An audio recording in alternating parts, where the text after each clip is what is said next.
The Gujarati edition of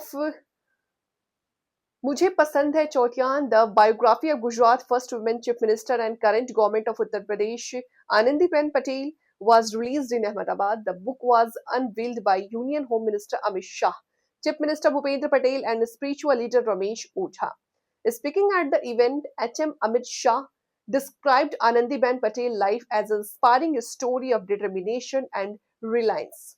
He said her journey from a modest family background to positions such as school teacher, MLA, Minister, Gujarat Chief Minister, and Governor of three states reflected the strength of Indian womanhood. Home Minister Amit Shah emphasized that Anandiben worked not for position but for purpose, contributing significantly to the organization building within the BJP. He also highlighted her active role as governor of Uttar Pradesh, noting her energy and commitment at the age of 85. શિક્ષણ મંત્રી તરીકે ગુજરાતના ગામડે ગામડે શિક્ષણની જ્યોત પ્રગટાવવામાં મહત્વની ભૂમિકા નિભાવી. એક સાંસદ, મંત્રી અને પ્રથમ મહિલા મુખ્યમંત્રી તરીકે તેમણે મહિલા સશક્તિકરણ, બાળકીઓના શિક્ષણ, જળ સંચય, સ્વચ્છતા, સુશાસન અને વિકાસના અનેક ક્ષેત્રોમાં અદ્ભુતપૂર્વ કામ કર્યા છે.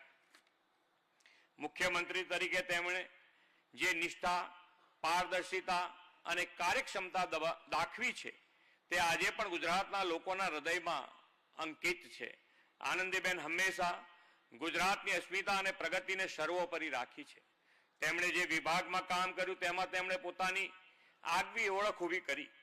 મહેસૂલ મંત્રી તરીકે તેમણે 23 ગામોના ખેડૂતોની 60 વર્ષ જૂની સમસ્યા ઉકેલવા માટે 1957 નો રેકોર્ડ પૂનાથી મંગાવીને સમસ્યા ઉકેલી હતી અને નાના માણસો માટેની સંવેદનાનો પરિચય આપ્યો હતો.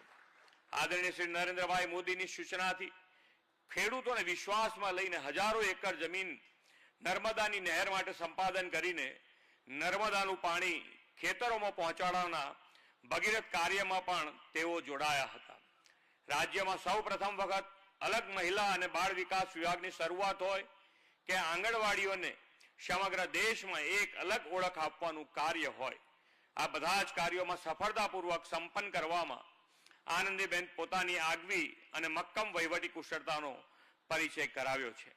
હું માનું છું કે દરેક ગુજરાતીના ઘરમાં અને દરેક યુવતીના હાથમાં આ પુસ્તક હોવું જોઈએ, જેથી તેમને ખ્યાલ આવે કે સમાજ માટે અને દેશ માટે કંઈક કરવાની જો ઈચ્છા શક્તિ હોય તો આસમાન પણ નાનું પડી જાય. આદરણીય વડાપ્રધાન શ્રી નરેન્દ્રભાઈ મોદીએ જ્ઞાન શક્તિ એટલે કે ગરીબ, યુવા, અન્નદાતા એટલે કિસાન અને નારી શક્તિના સશક્તિકરણના આધારે વિકસિત ભારતનો સંકલ્પ કર્યો છે. આ પુસ્તક પણ નારી શક્તિને હર હંમેશ પ્રેરણા અને આત્મબળ આપતું રહેશે એવા વિશ્વાસ સાથે વિરમું છું. ભારત માતા કી જય. વંદે માતરમ. જય જય ગરીબ ગુજરાત.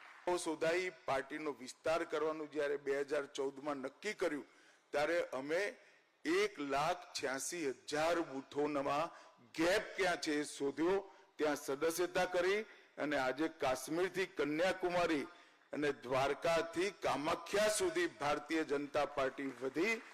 એનું મૂળ કામ બૂથનું કામ, અસંભવ જેવું દેખાતું કામ એક નાનકડા બૂથની રચનાથી શરૂ થઈ ગયું. એનો મૂળ વિચાર નરેન્દ્રભાઈ એ વખતના સંગઠન પર્વમાં નાખેલો અને હું આનંદીબેન ઇન્ચાર્જ હતા અને હું એનો હિસાબ કરવાવાળો વ્યક્તિ હતો.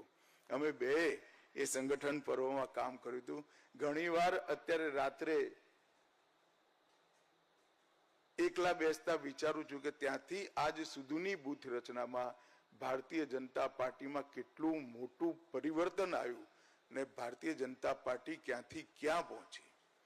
એ વિચાર કે બૂથનું ડોક્યુમેન્ટેશન થવું જોઈએ, એ વિચાર કે બૂથ કયું બૂથ નથી બન્યું એની નોંધ હોવી જોઈએ, એ વિચાર ભારતીય જનતા પાર્ટીનો વિકાસનો પ્રેરણા સ્ત્રોત બન્યો અને પછી વિચારધારા યુક્ત બૂથ, વિચારધારા યુક્ત કાર્યકર્તા એ સંકલ્પ લઈ 2014થી ભારતીય જનતા પાર્ટીએ પોતાનું કામ આગળ વધાર્યું.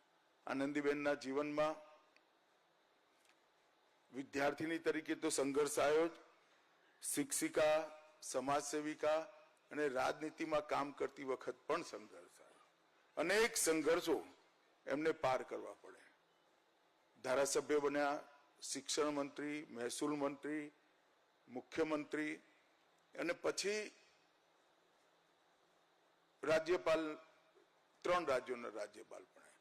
અત્યારે જ્યારે રાષ્ટ્રપતિ સાહેબના ત્યાં રાજ્યપાલોની કોન્ફરન્સ થાય ત્યારે એનું સંચાલન મારે કરવાનું હોય છે ગૃહમંત્રી તરીકે. જ્યારે રાજ્યપાલોની કોન્ફરન્સ થાય અને રાજ્યપાલોએ કરેલા કામો એનું વર્ણન કરવા માટે બધા રાજ્યપાલને 5 મિનિટ 6 મિનિટ આપે, મારે ઘંટડી વગાડવાની હોય. સૌથી કઠિન રિપોર્ટિંગ ઉત્તર પ્રદેશનું હોય, કારણ કે કામ એટલું જાજુ હોય કે ઘંટડી વગાડવા કઈ રીતે એનો પ્રશ્ન ઉભો થાય. નરેન્દ્રભાઈએ એટલા બધા કામો રાજ્યપાલ સાહેબો પર નાખ્યા. રાજ્યપાલોને કોઈ કામ આપી ના શકે, સૂચન કરી શકે, પણ રચનાત્મક સૂચનને રાજ્યપાલોએ સ્વીકાર્યા. રાજ્યપાલની સંસ્થાને નરેન્દ્રભાઈએ જીવંત બનાવી. એમને ટીબીની સાથે જોડ્યા, એને ડ્રોપ આઉટ રેશિયોની સાથે જોડ્યા, 100% એનરોલમેન્ટ સાથે જોડ્યા, સ્વચ્છતા સાથે જોડ્યા, પ્રાકૃતિક ખેતી સાથે જોડ્યા. અનેક પ્રકારના કામો જે દેશના જીવનને આગળ વધારી શકે, વિકાસને એક નિશ્ચિત દિશા આપી શકે, એવા કામો નરેન્દ્રભાઈએ રાજ્યપાલ ભવનને એક સુઝાવથી મોકલ્યા. એ સુઝાવની મીટિંગ પણ મેં જ કરી હતી. પરંતુ આનંદીબેન જ્યાં જ્યાં રાજ્યપાલ રહ્યા એ બધા જ કામોને એમને એક શિક્ષિકાની જેમ પરફેક્શનથી અને કડકાઈથી કરવાનો પ્રયાસ પણ કર્યો અને સફળ પ્રયાસ કર્યો. અને એના કારણે બધા જ રાજ્યોની અંદર સમાજ જીવનની અંદર ગુણાત્મક પરિવર્તન આવ્યું. ઉત્તર પ્રદેશ જેવા રાજ્યમાં શિક્ષાનું સ્તર ઉઠાવવું, બધી જ યુનિવર્સિટીઓ, લગભગ બધી યુનિવર્સિટીઓની વચ્ચે રજીસ્ટ્રેશન મેળવવા માટે, નેકના રજીસ્ટ્રેશન મેળવવા માટે જે પ્રકારે પરિશ્રમ થયો અને સૌથી વધુ નેક પ્લસ વાળી યુનિવર્સિટીઓ આજે ઉત્તર પ્રદેશની અંદર છે, એ ખૂબ મોટી વાત છે. કારણ કે ઉત્તર પ્રદેશનો તો હું પ્રભારી રહ્યો છું. મેં ત્યાંની શિક્ષા વ્યવસ્થાને પ્રાથમિકથી લઈ યુનિવર્સિટી ઉચ્ચ શિક્ષણ સુધીની જોઈ છે. એમાં સુધારો કરવો એ ખૂબ પરિશ્રમ માગી લેવું કામ છે.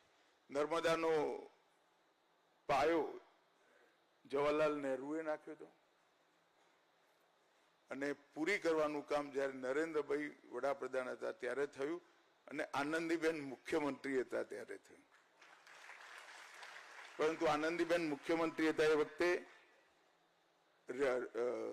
રાજસ્વ મંત્રી હતા, રેવન્યુ મિનિસ્ટર હતા. એ વખતે જમીન સંપાદનનું કામ ખૂબ સુંદર રીતે થયું અને કેટલીય અડચણો પાર કરી જ્યારે કોઈ અનુકૂળતા આવે ત્યારે ઝડપથી નર્મદાની ઊંચાઈ આપણે પૂરી કરી શકીએ, ડેમની ઊંચાઈ પૂરી કરી શકીએ, દરવાજા બેસાડી શકીએ અને પૂરતા પ્રમાણમાં પાણી ના કેવળ ખાવડા સુધી, રાજસ્થાન સુધી પહોંચે એવી વ્યવસ્થા આપણે કરી શકીએ. એના માટેનું મૂળ કામ જ્યારે આનંદીબેન રેવન્યુ મિનિસ્ટર હતા ત્યારે થયું અને એ અધિગ્રહણ આજે પણ સમગ્ર ભારતમાં કોઈ પણ પ્રોજેક્ટ માટે ઓછામાં ઓછા સમયમાં વધુમાં વધુ ભૂમિનું અધિગ્રહણ થયેલા અધિગ્રહણોના રેકોર્ડની અંદર એ અધિગ્રહણનો રેકોર્ડ છે. મિત્રો, અનેક પ્રકારના પ્રસંગો આ પુસ્તકની અંદર વર્ણવ્યા છે. નર્મદામાંથી પોતાની સાથે પ્રવાસમાં ગયેલી દીકરીઓને બચાવવા માટે છલાંગ લગાવવાની હોય, એકતા યાત્રાનો પ્રસંગ હોય કે અનેક પ્રકારના મુખ્યમંત્રી તરીકે આંદોલનોને ધૈર્યપૂર્વક સંભાળી સમાજ ના તૂટે એ રીતે એનો અંત લાવવાની પ્રક્રિયા કરવાની હોય. દરેક વાતમાં એમને એમની કુને, દ્રઢતા અને ધ્યેય પ્રત્યેની સ્પષ્ટતા એ ત્રણેયનો પરિચય આપ્યો હતો.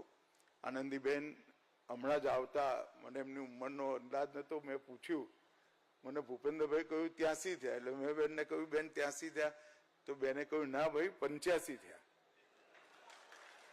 આજે પણ એક યુવાનને શરમાવે એવી ગતિથી આનંદીબેન ઉત્તર પ્રદેશમાં કામ કરી રહ્યા છે. એ સૌના માટે પ્રેરણાનો વિષય છે. આ પુસ્તક અનેક લોકોને જેમના વાંચવામાં આવશે એમના જીવનમાં અનેક રીતે પ્રેરણા આપવાનું કામ કરશે એવો મારો વિશ્વાસ છે.